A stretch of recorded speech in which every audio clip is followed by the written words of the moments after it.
Good evening, मैं Naveen Kumar Singh, director platform education centre private limited Patna. ये video specially मैं student जो भी क्वेरी किए हैं यूट्यूब पर, जो कमेंट किए हैं, स्पेशली मैं उसका जवाब देने के लिए ये वीडियो मैं बना रहा हूँ। और मैं समझता हूँ कि ये बेहद ज़रूरी है, क्योंकि बहुत सारे स्टूडेंट का ये कंप्लेन रह जाता है कि सर हम सवाल करते हैं लेकिन उसका जवाब हमें नहीं मिल पाती है।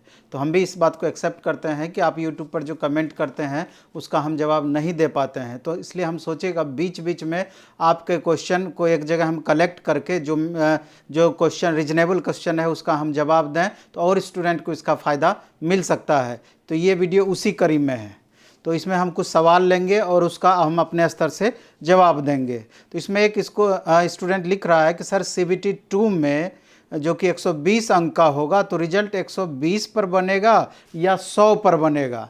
तो ये बात आप समझ लीजिए कि CBT 1 में तो कॉमन एग्ज़ाम होना है सारे पोस्ट के लिए, और उसका एक ही रिजल्ट दिया जाएगा, और उसी के आधार पर जो स्टूडेंट ग्रेजुएट लेवल का फॉर्म भरे होंगे या दोनों भरे होंगे तो वो उसमें क्वालिफाई करेंगे, जो अंडर ग्रेजुएट लेवल का भरे होंगे तो उसमें क्वालिफाई करेंगे।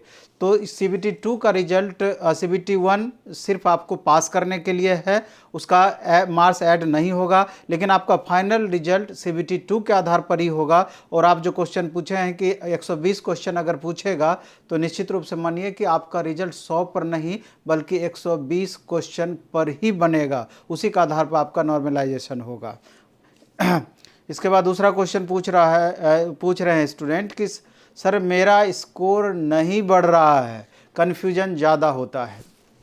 अब स्कोर नहीं बढ़ रहा है तो इसका तो मूल कारण है कि कहीं ना कहीं सब्जेक्ट पर पकड़ आपका थोड़ा सा कम है, या किसी खास सब्जेक्ट में आपको ज़्यादा प्रॉब्लम है जिसके कारण स्कोर आपका नहीं बढ़ पा रहा है। तो स्वाभाविक है कि आपको अधिक से अधिक मेहनत करने की ज़रूरत है, अधिक से अधिक प्रैक्टिस करने की ज़रूरत है।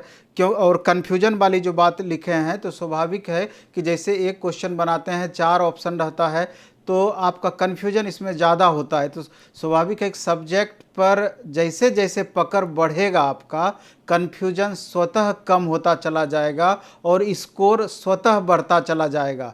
इसलिए आप सवाल को चिन्हित करिए कि किस सेक्शन में ज़्यादा आपको कन्फ्यूजन हो रहा है या किस सेक्शन से ज़्यादा क्वेश्चन आपका गलत हो रहा है। तो उसको आप चिन्हित करके अगर उसके बेसिक्स पर अधिक से अधिक ध्यान देने की कोशिश करेंगे तो ये धीरे धीरे कमी आपको आगे चल करके होने लगेगा, नहीं तो ये कन्फ्यूजन आपका बढ़ता चला जाएगा। क्योंकि सब्जेक्ट पे पकड़ कम रहेगा तो स्वाभाविक है कि कन्फ्यूजन ज़्यादा बढ़ा हुआ रहेगा। इसके बाद एक स्टूडेंट पूछ रहे हैं कि टाइपिंग इंग्लिश में होगा या हिंदी में, यानी कि अभी जो आप जैसे एग्ज़ाम देंगे रेलवे ग्रेजुएट लेवल और अंडर ग्रेजुएट लेवल का, मैक्सिमम पोस्ट इसमें टाइपिंग वाला आपका है, और टाइपिंग हिंदी अथवा इंग्लिश वहाँ दोनों कंप्यूटर पर लिया जाएगा। दोनों में से कोई एक आपको देना पड़ेगा और ऑप्शन में आपका दोनों ही रहना है। और सबसे महत्वपूर्ण बात हम टाइपिंग के बारे में आपको बता दें कि टाइपिंग ये ऐसा चीज़ है कि आप चाहेंगे कि मेरा रिजल्ट हो जाएगा और फाइनल रिजल्ट हो जाएगा, उसके 1 महीने या 2 महीने का बीच में अगर आपको समय मिलता है तो उसमें आप टाइपिंग कर लेंगे, एररलेस टाइपिंग, तो मेरे ख्याल से थोड़ा सा ज़्यादा मुश्किल है। इसलिए अभी से ही आधा घंटा ही सही टाइपिंग के लिए आपको ध्यान देना चाहिए। कम से कम 3 महीना 4 महीना 5 महीना लगातार आप टाइपिंग करेंगे तो एररलेस आपका स्कोर वहाँ तक पहुँच पाएगा, नहीं तो टाइपिंग में आपका परेशानी बना हुआ रहेगा। और अभी से आप आधा घंटा करिए, लेकिन जैसे ही एग्ज़ाम आपका समाप्त हो जाता है उसको दोनों टाइम 1-1 घंटा कर दीजिएगा सुबह शाम में, तो आपको इसका मैक्सिमम बेनिफिट मिल जाएगा। लेकिन अचानक 1 महीना में 1.5 महीना में ये होने वाला चीज़ नहीं है, इस पर अभी से आपको समय देना ही पड़ेगा। इसके बाद नेक्स्ट क्वेश्चन पे हम चलते हैं कि सर प्लेटफॉर्म का प्रैक्टिस सेट 4 निकलेगा या नहीं। तो आप ये जान लीजिए कि इसका प्रैक्टिस सेट 4 जल्द ही आपका आ जाएगा, इस पर हमारा काम चल रहा है। लास्ट मोमेंट में प्रैक्टिस के लिए अभी लेटेस्ट सेट जो कि आपका पैटर्न पर पूरी तरीके से होना चाहिए, तो वो हम इस पर देने का कोशिश कर रहे हैं और इस पर काम हमारा चल रहा है। इसके बाद इसमें एक स्टूडेंट लिख रहा है कि सर टाइपिंग टेस्ट सबके लिए ज़रूरी है या सिर्फ सेलेक्टिव पोस्ट के लिए। तो टाइपिंग वाला जो उसमें पोस्ट होगा वो आपका टाइपिंग वाला पोस्ट स्पेशली सेलेक्टिव पोस्ट है, जो कि टाइपिंग के लिए स्पेशल है। उसी में आपको टाइपिंग, उसी के लिए टाइपिंग देना पड़ेगा। हर पोस्ट के लिए टाइपिंग की ज़रूरत नहीं है। जैसे सीनियर क्लर्क कम टाइपिस्ट लेवल 2 में, अकाउंट क्लर्क कम टाइपिस्ट, इसमें आपको टाइपिंग देना पड़ेगा। इसके अलावा अगर सीनियर में लेवल 5 में जाते हैं, सीनियर कॉमर्शियल कम टिकट क्लर्क, उसमें टाइपिंग है। सीनियर क्लर्क कम टाइपिस्ट में टाइपिंग है। जूनियर अकाउंट असिस्टेंट कम टाइपिस्ट और सीनियर टाइम कीपर, ये सब में आपका टाइपिंग है। तो टाइपिंग वाले पोस्ट में ही आपको टाइपिंग देना है।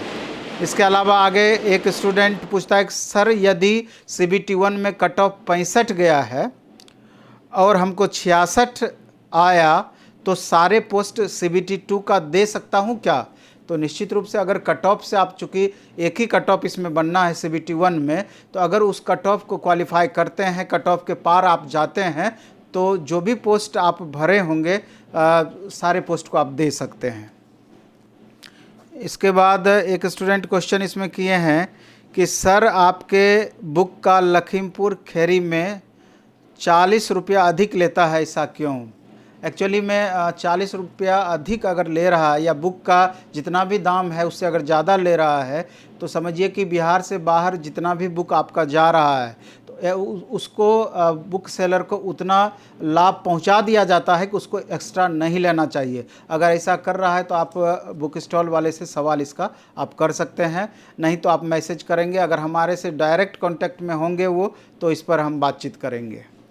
इसके बाद नेक्स्ट क्वेश्चन है मैथ और रीजनिंग का प्रैक्टिस वर्कबुक कब आएगा? तो एक्चुअली में हम चर्चा किए थे कि चूँकि मैथ और रीजनिंग का सबसे ज़्यादा अहम रोल CBT 1 और CBT 2 दोनों में है। 60 क्वेश्चन आपका CBT 1 में पूछा जाएगा और 70 क्वेश्चन दोनों मिला करके CBT 2 में पूछा जाएगा, तो इसका इंपॉर्टेंस खुद आप समझ सकते हैं। तो हमने ये कहा था कि जैसे अभी आप देखेंगे रेलवे JEE का जो क्वेश्चन पेपर रहा है रीजनिंग का और मैथ का, बहुत ज़्यादा अंतर नहीं है, सेम टू सेम उसी टाइप का क्वेश्चन है जो कि इसके प्रीवियस अभी सारे एग्जाम्स में पूछा गया है।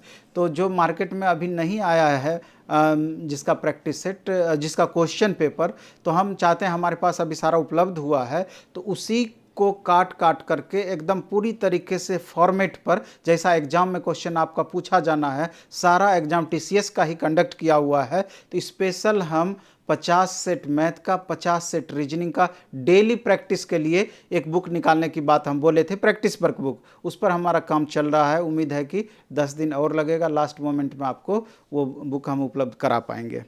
इसके बाद है कि नेक्स्ट क्वेश्चन की एग्ज़ाम सर नज़दीक आ रहा है और नर्वस हम ज़्यादा होते जा रहे हैं। तो ये तो पर्टिकुलर बहुत सारे स्टूडेंट में प्रॉब्लम होता है कि जैसे जैसे एग्ज़ाम नज़दीक जाता है वैसे वैसे थोड़ा सा वो नर्वस ज़्यादा होते हैं, तो कॉन्फिडेंस की कमी यहाँ पर लगती है। तो निश्चित रूप से आपको, अगर आप अच्छे से मेहनत किए हैं तो कॉन्फिडेंस पूरा आपका बूस्टअप होना चाहिए, कॉन्फिडेंस में कमी नहीं होना चाहिए।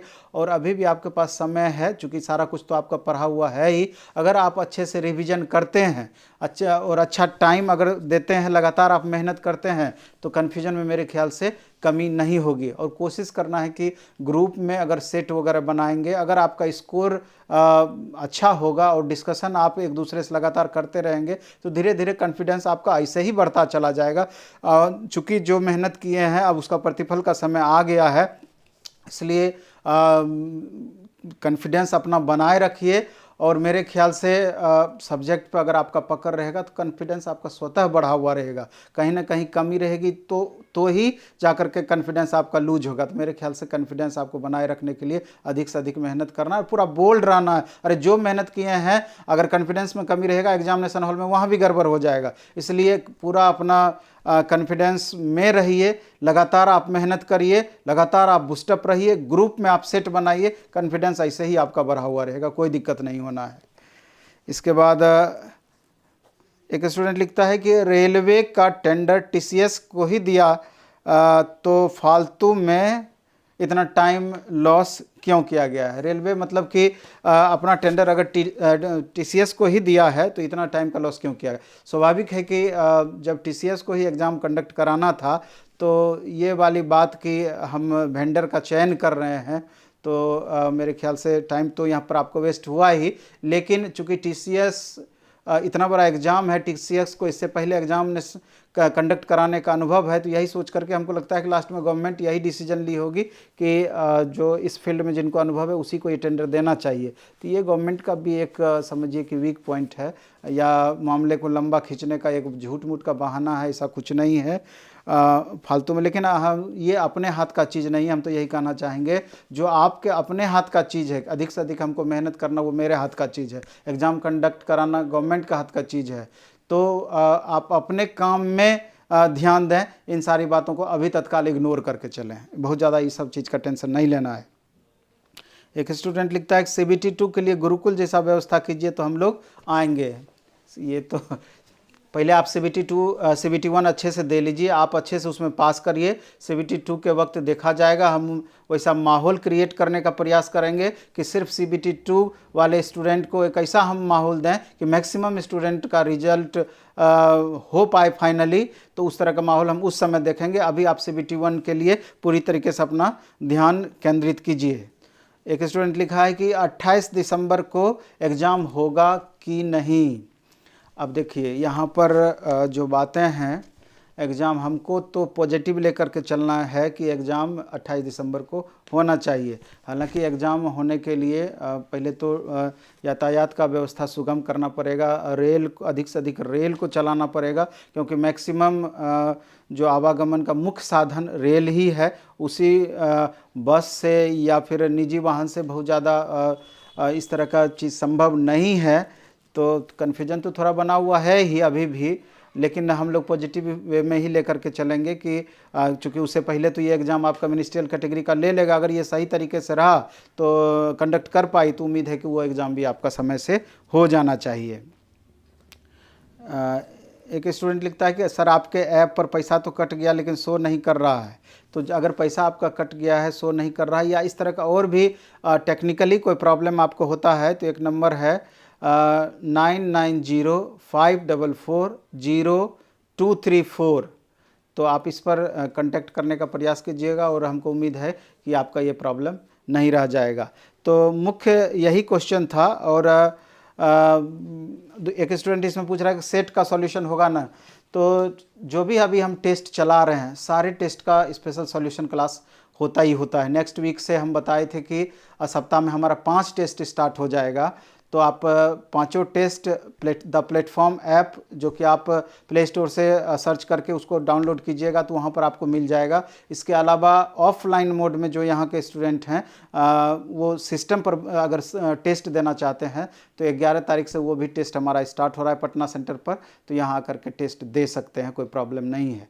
तो लास्ट में मैं यही कहना चाहूँगा कि चूँकि अभी लास्ट मोमेंट का अभी आपका एग्जामिनेशन का तैयारी चल रहा होगा, रिवीजन अधिक से अधिक कर रहे होंगे, सेट वगैरह बना रहे होंगे, तो अभी आप एक टारगेट बना के जितना भी समय आपके पास बचा हुआ है, डेली एक सेट बनाइए। जो सेट बनाइए उसका डिस्कशन ज़रूर कीजिए और एक प्लान वे में सब्जेक्ट के इम्पोर्टेंस को ध्यान में रखते हुए आप रिवीजन का भी टाइम अपना फिक्स कीजिए कि कोई भी सब्जेक्ट आपका बचा हुआ नहीं रह जाए। करंट अफेयर्स पर भी अच्छे से ध्यान देना है और करंट अफेयर्स में पिछले 1 साल का करंट अफेयर्स को आप अच्छे से देखेंगे और जिस तरह का क्वेश्चन करंट अफेयर्स में पूछा है आप क्वेश्चन बैंक से देख लेंगे तो आपको समझ में आ जाएगा और उस तरह का सेलेक्टिव क्वेश्चन करंट अफेयर्स में भी देखने का आप प्रयास करेंगे। चूँकि TCS एग्ज़ाम कंडक्ट कर रहा है तो मैथ और रीजनिंग का स्टैंडर्ड थोड़ा बेहतर वहाँ रहेगा एग्जामिनेशन हॉल में, और कैलकुलेशन थोड़ा सा मेजर कैलकुलेशन आपको करना पड़ेगा। तो वहाँ पर आप अपना स्पीड उस तरीके से बनाए रखेंगे या उस तरीके से आप प्रैक्टिस करेंगे कि एक लिमिट टाइम में आप मैक्सिमम क्वेश्चन बना पाएँ। तो इस वीडियो में हम इतना ही रखेंगे। खूब अच्छे से पढ़िए, खूब मन से पढ़िए और उम्मीद है कि आपको ये वीडियो भी पसंद आएगा और आगे फिर हम इसी तरह का दूसरा वीडियो लेकर आपके सामने उपस्थित होंगे। Thank you.